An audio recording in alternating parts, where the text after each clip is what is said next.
Tomorrow marks a historic day in our nation's history. Donald Trump will appear in federal court to face yet another indictment by a grand jury. Our Washington correspondent Raquel Martin has a look at what we can expect now in our top story at 5. Former President Donald Trump is expected to plead not guilty when he appears in front of a judge tomorrow. Trump is facing 4 felony charges from the Department of Justice. The indictment states that the former president intentionally spread lies as a part of a larger conspiracy to remain in power even after losing the 2020 election.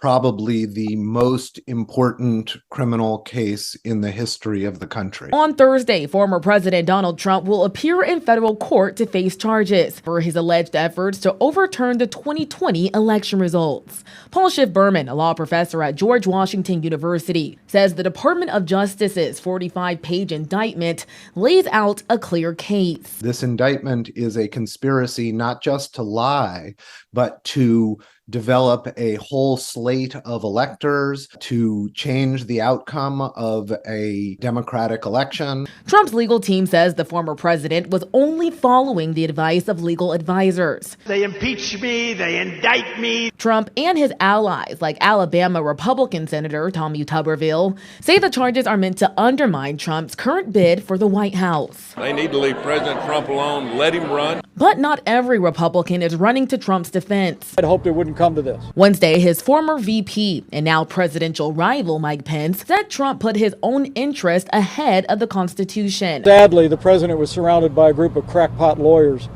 that kept telling him what his itching ears wanted to hear. To win their case, the prosecution will need to prove beyond a reasonable doubt that Trump knew he lost and still pursued his strategy. A delusional belief is unlikely to be a persuasive defense to the jury. If found guilty, Berman says Trump could face up to 15 years in federal prison. For now in Washington, Raquel Martin, back to you.